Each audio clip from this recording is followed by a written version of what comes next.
Ichan qal'a O'zbekistonning eng diqqatga sazovor maskanlaridan biri hisoblanadi.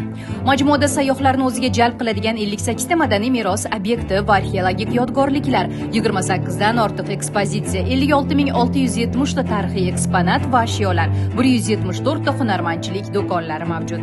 2024-yilda Ichan qal'aga 1 millionga yaqin xorijiy va 3,5 million nafarga yaqin mahalliy sayyohlar kelgan bo'lsa, 2025-yil yakuniga qadar 2 million nafar xorijiy va qariyb 5 million nafarga yaqin mahalliy sayyohlar tashrif buyurishi kutilmoqda. Ichan qal'aga yondosh va o'xshash bo'lgan Deshon qal'a. Bugungi kunda ushbu manzilni ham sayyohlik obyektiga aylantirish maqsad qilingan.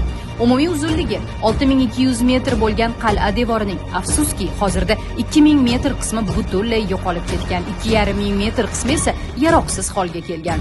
Qolaversa, noqonuniy qurilishlar olib borilishi natijasida Deshon qal'a devori atrofida yurish uchun umuman maydon qolmagan.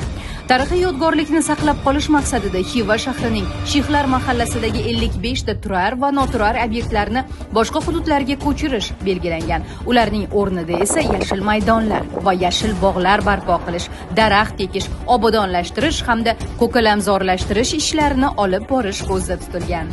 Qolaversa, Deshon qal'a devori milliy andozalar asosida qayta tiklanib, eski holatiga qaytariladi va atrofida 1,5-2 metrga yaqin yerda yo'laklar ochiladi. Shuningdek, ushbu hududga tutash bo'lgan Shixlar va Angariq mahallalarida zamonaviy sayyohlik majmuasi ham barpo etiladi. Bunday ijara tadbirlar nafaqat Deshon qal'ani saqlab qolish, balki uning turizm salohiyatini oshirishga ham xizmat qiladi.